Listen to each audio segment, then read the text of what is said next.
Hello दोस्तों, नमस्कार। स्वागत है आप सभी का आपके अपने YouTube channel the PCM vision में। तो दोस्तों, आज के इस वीडियो में हम लोग क्लास 11th ज्योग्राफी का जो है टॉप 40 वायरल क्वेश्चन को देखने वाले हैं और इसी तरह के जो क्वेश्चन हैं आपके एग्जाम में देखने को ज़रूर मिलेंगे। तो आप सभी लोग वीडियो के अंत तक बने रहें और अगर यह वीडियो पसंद आए तो आप अपने दोस्तों के भी ज़रूर शेयर करिएगा। तो चलिए बिना टाइम वेस्ट किए हम लोग पहले क्वेश्चन की ओर बढ़ते हैं। तो पहला क्वेश्चन आप लोग के बीच है कि भूगोल शब्द का जो प्रयोग है सबसे पहले किसने किया था। तो भूगोल शब्द का जो प्रयोग है सबसे पहले इरेटोस्थनीज ने किया हुआ था। अगला क्वेश्चन देखिए, क्वेश्चन नंबर 2। डोडा बेटा जो चोटी है पूछ रहा है कि निम्नलिखित में से कौन सी पहाड़ी श्रृंखला पर स्थित है। तो आप लोगों को पता होगा कि ये जो डोडा बेटा चोटी है वो नीलगिरी की पहाड़ी पर स्थित है और नीलगिरी की जो पहाड़ी है वो कहाँ पे, तमिलनाडु में है। ठीक है। और डोडा बेटा के बारे में एक और पॉइंट याद रखिएगा आप लोग कि ये जो है दक्षिण भारत की दूसरी सबसे ऊंची चोटी है। क्वेश्चन अगर पूछेगा कि दक्षिण भारत की दूसरी सबसे ऊंची चोटी कौन सा है तो सही आंसर हो जाएगा डोडा बेटा। और इसकी जो ऊंचाई है वो कितना है, 2637 मीटर है। ठीक है। लेकिन अगर सबसे क्वेश्चन आपसे यह पूछ दिया कि दक्षिण भारत की सबसे ऊंची चोटी कौन सा है, तब ये आपका हो जाएगा अन्नायमुदी। ठीक है। दक्षिण भारत की सबसे ऊंची चोटी कौन सा हो जाएगा, अन्नायमुदी। और इसकी जो ऊंचाई है वो आपका है 2696 मीटर। और ये अन्नायमुदी जो है कौन सा पहाड़ी पर है, तो ये अन्नामलाई की पहाड़ी पर है। इतना आप लोग याद रखिएगा। ठीक है।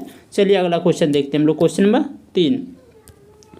निम्नलिखित में से कौन सी नदी द्रोणी भारत में सबसे बड़ी है। तो आप लोगों को पता होगा कि गंगा जो है भारत में सबसे बड़ी नदी द्रोणी है। ठीक है। चलिए हम लोग गंगा नदी के बारे में ज़रा जान लेते हैं कि ये जो गंगा नदी है, ठीक है, गंगा नदी कहाँ से निकलती है, तो गंगोत्री हिमनद से निकलती है। ठीक है। अच्छा, ये गंगा नदी का नाम गंगा कहाँ पड़ता है, तो देवप्रयाग में पड़ता है। कौन कौन सा नदी यहाँ आके मिलता है, तो अलकनंदा और भागीरथी। कौन कौन सा नदी, तो अलकनंदा और भागीरथी की संयुक्त धारा को हम लोग क्या बोलते हैं, गंगा। और गंगा नदी को जो है बांग्लादेश में किस नाम से जाना जाता है, तो पद्मा के नाम से जाना जाता है। गंगा नदी को जो है बांग्लादेश में किस नदी के नाम से जाना जाता है, पद्मा नदी के। और ब्रह्मपुत्र नदी को जो है बांग्लादेश में किस नाम से जाना जाता है, तो सही आंसर हो जाएगा जमुना नदी। ठीक है। चलिए अगला क्वेश्चन देखते हैं। Question number 4।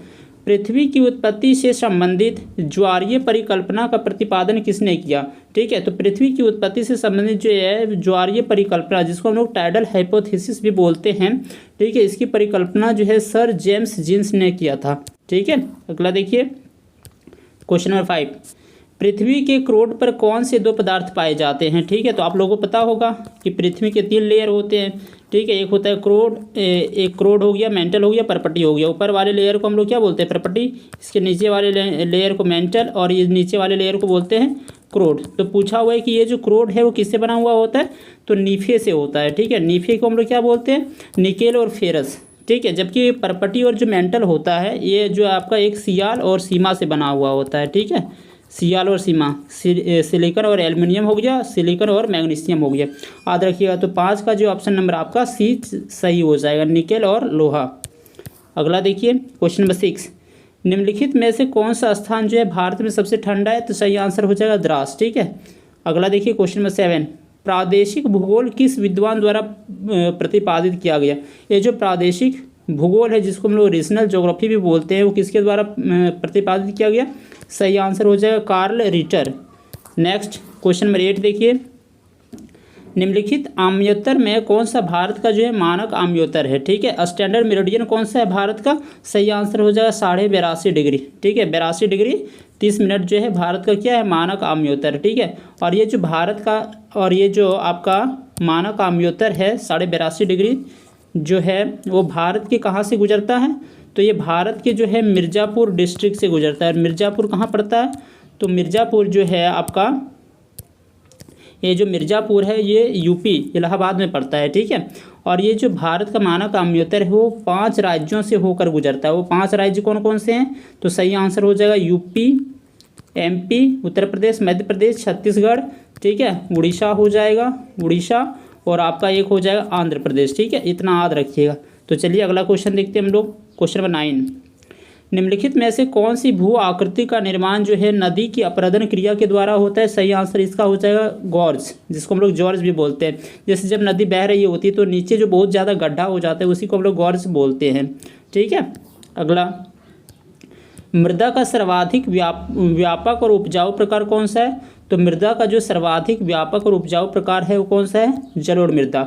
नदियों के द्वारा जो मिट्टी बहाकर लाई जाती है उसी को हम लोग क्या बोलते हैं? जलोढ़ मृदा। और इसमें जो है पोटास की बहुलता होती है ना, इस मिट्टी में क्या होता है? पोटास की बहुलता। और आप लोगों को पता होगा कि जलोढ़ मृदा जो होते हैं दो प्रकार के होते हैं, एक होता है बांगर और एक होता है खादर। पुरानी जलोढ़ मृदा को हम लोग क्या बोलते हैं? बांगर। और नई जलोढ़ मृदा को क्या बोलते हैं? खादर। पुराना वाला में कंकड़ पत्थर ज़्यादा रहता है जिस कारण ये कम उपजाऊ होता है, ठीक है, जबकि नया वाला जो है इसमें कंकड़ पत्थर कम होता है जिस कारण से ये ज़्यादा उपजाऊ होता है, ठीक है। और आप जानिए काली मिट्टी को। काली मिट्टी को हम लोग रेगुर मृदा के नाम से भी जानते हैं, ठीक है। और काली मिट्टी जो है वो कपास की खेती के लिए बहुत ही ज़्यादा उपयोग किया जाता है जिस कारण इसे जो है काली कपास की मृदा भी बोला जाता है, ठीक है। और दक्कन का जो पठार है भारत का, जो महाराष्ट्र में है, वो किससे निर्मित है? काली मिट्टी से, ठीक है। और ये जो लेटेराइट मृदा है वो चाय की खेती के लिए उपयुक्त है। चलिए अगला क्वेश्चन देखते हैं हम लोग। क्वेश्चन नंबर 11, निम्नलिखित में से कौन सा सबसे छोटा महासागर है? तो सही आंसर हो जाएगा आर्कटिक महासागर। सबसे छोटा महासागर कौन सा हो जाएगा? आर्कटिक महासागर। सबसे बड़ा हो जाएगा प्रशांत महासागर। और इसी में आपका एक गर्त है, कौन सा?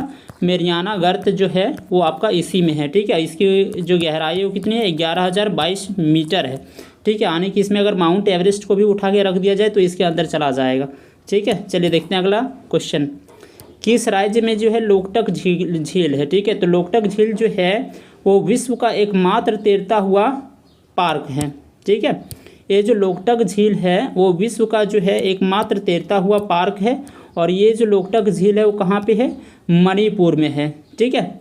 मणिपुर के कौन से जिले में अगर पूछेगा तो विष्णुपुर जिले, याद रखिएगा, ठीक है। चलिए अगला क्वेश्चन देखते हैं। क्वेश्चन नंबर 13, निम्नलिखित में से कौन सी गैस जो है सूर्य से आने वाली हानिकारक पराबैंगनी किरणों से बचाती है? सही आंसर हो जाएगा ओजोन।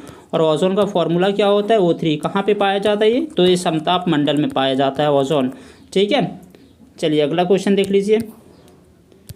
निम्नलिखित में से कौन जैव मंडल में सम्मिलित है? केवल पौधे, केवल प्राणी, सभी जैव और अजैव, ठीक है। तो इसका जो है आंसर हो जाएगा 14 का C, सभी जैव और अजैव पदार्थ, ठीक है।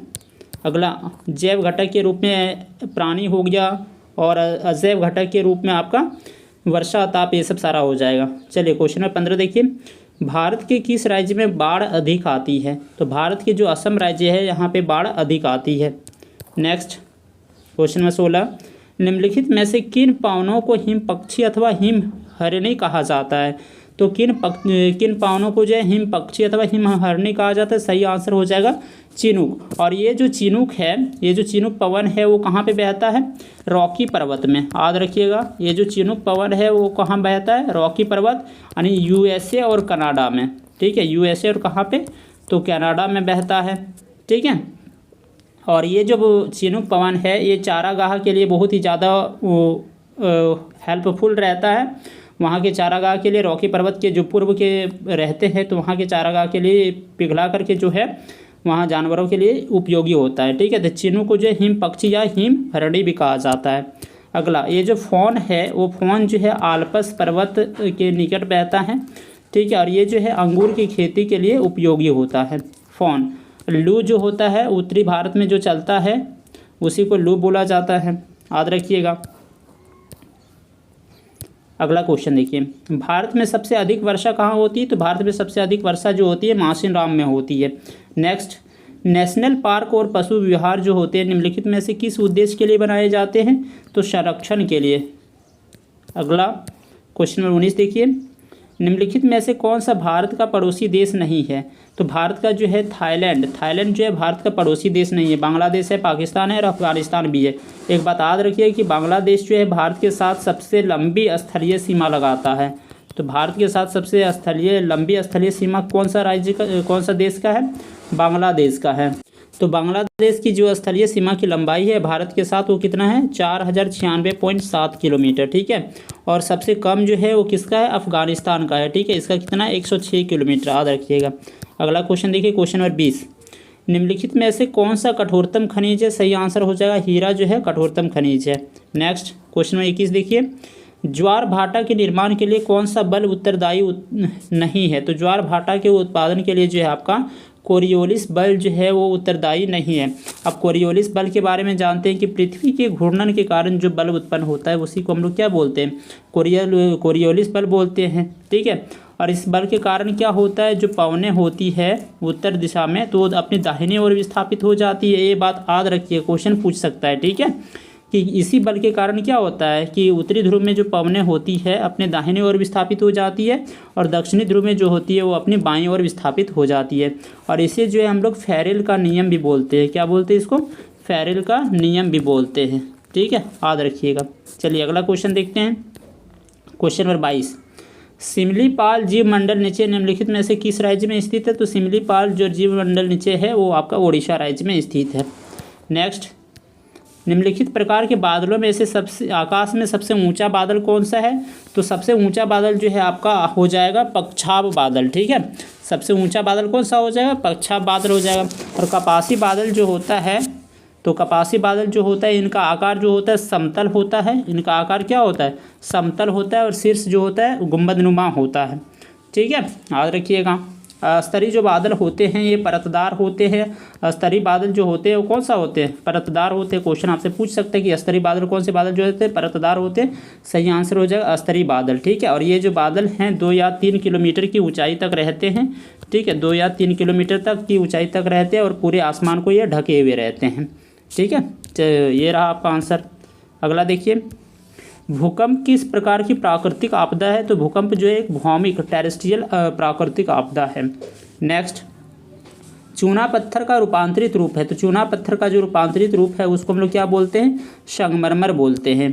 अगला देखिए, क्वेश्चन नंबर 26, निम्नलिखित में से कौन सा अत्यधिक सूखा प्रभावित क्षेत्र है? तो सही आंसर हो जाएगा गुजरात का जो कच्छ क्षेत्र है वो भारत में सबसे अधिक सूखा प्रभावित क्षेत्र है। नेक्स्ट, क्वेश्चन नंबर 27, दिए गए मानचित्र में कौन सी नदी दर्शाई गई है? देखिए ये यहाँ से आ रही है नदी, ठीक है, तो ये नदी जो है यहाँ पे कौन सा नदी है? यहाँ से नर्मदा हो जाएगा। और नर्मदा के बारे में जानते हैं आप लोग कि सर्वाधिक सीधी बहने वाली नदी कौन सा है? सर्वाधिक सीधी बहने वाली नर्मदा है। गुजरात की जीवन रेखा हम लोग किसको बोलते हैं? तो गुजरात की जीवन रेखा जो है नर्मदा को बोलते हैं। और सबसे इम्पोर्टेंट ये जो नर्मदा नदी निकलती है वो कहाँ से? अमरकंटक पहाड़ी से, ठीक है, कहाँ से निकलती है? अमरकंटक। और इससे भी ज़्यादा इम्पोर्टेंट कि नर्मदा और जो ताप्ती हैं वो कभी डेल्टा का निर्माण नहीं करती और ये पश्चिम की तरफ बहने वाली नदियां हैं, ठीक है। ये याद रखिएगा कि नर्मदा और ताप्ती जो है वो आपका एस्चुरी का निर्माण करती है, ठीक है, जिसको हम लोग ज्वार नदमुख बोलते हैं, उसका निर्माण करती है, ठीक है। कृष्णा नदी के बारे में जानते हैं, सिंधु नदी के बारे में भी जानते हैं, ठीक है। सिंधु नदी कहाँ से निकलती है? तो ये आपका जो है महाबलेश्वर पहाड़ी, ठीक है, मानसरोवर वहाँ से निकलती है। अगला देखिए, क्वेश्चन नंबर 28, निम्नलिखित में से कहाँ पर दिन तथा रात सबसे बड़ा होता है? सही आंसर हो जाएगा ध्रुव में दिन तथा रात सबसे बड़ा होता है। अगला, भारत के रेखा मानचित्र में दिए गए मरुस्थल की पहचान करें। यहाँ पे जो मरुस्थल है, ठीक है, वो कौन सा मरुस्थल है? सही आंसर हो जाएगा थार मरुस्थल। थार मरुस्थल जो है भारत में है। भारत में इसका 40% है जबकि पाकिस्तान में इसका 60% है। नेक्स्ट, इनमें से कौन सा कारक जो है मृदा निर्माण का जैविक कारक है? तो मृदा निर्माण का जैविक कारक कौन सा हो जाएगा? वनस्पति, ठीक है। अगला देखिए, क्वेश्चन नंबर 31, कपास की कृषि के लिए सबसे अधिक उपयुक्त मृदा कौन सी है? तो अभी बताएं हम, इसका आंसर काली मिट्टी हो जाएगा। नेक्स्ट देखिए, क्वेश्चन नंबर 32, निम्नलिखित में से कौन सा जो है प्राकृतिक आपदा नहीं है? तो परमाणु विस्फोट जो है प्राकृतिक आपदा नहीं है, ये मनुष्य करते हैं, जबकि भूकंप, सुनामी, ये भूस्खलन जो है वो अपने आप होता है, पर्यावरण में होता है, ठीक है। अगला देखिए, निम्नलिखित में से कौन सी गैस जो है भूमंडलीय तापन के लिए उत्तरदायी है? ठीक है, ग्लोबल वार्मिंग के लिए कौन सा गैस उत्तरदायी है? सही आंसर हो जाएगा कार्बन डाइऑक्साइड, ठीक है। तो ये रहा आपका सही आंसर। और जो है ग्रीन हाउस प्रभाव के लिए भी कौन सा गैस जिम्मेवार है? तो सही आंसर हो जाएगा आपका कार्बन डाइऑक्साइड गैस ही। अगला देखिए, क्वेश्चन नंबर 34, दिए गए मानचित्र में कौन सी चोटी दर्शाई गई है? ठीक है, तो यहाँ पे जो चोटी है वो जो दर्शाया गया है वो कौन सी चोटी है? माउंट एवरेस्ट, ठीक है। अगला देख लीजिए, और माउंट एवरेस्ट की जो ऊंचाई है वो कितना है? 8,848 मीटर है अभी, ठीक है, लेकिन कभी कभी इसकी ऊंचाई जो है 8,850 मीटर भी हो जाती है। अगला देखिए, क्वेश्चन नंबर 35, महाद्वीपीय विस्थापन सिद्धांत जो है का प्रतिपादन किसने किया? तो सही आंसर हो जाएगा इसका ऑप्शन नंबर बी, वेगनर ने, ठीक है। तो ये रहा दोस्तों आप लोग के बीच टोटल 35 क्वेश्चन, ठीक है, इससे 5 क्वेश्चन कम है, तो इसको हम लोग अगली वीडियो में कवर करेंगे। तो चलिए, ये वीडियो आप लोगों को कैसा लगा कमेंट बॉक्स में कमेंट करेंगे, और आपको कौन सा वीडियो चाहिए वो आप बताएंगे, ठीक है। और भी कोई हेल्प चाहिए तो आप बताइए। अभी के लिए हम लोग इतना ही रखते हैं, धन्यवाद।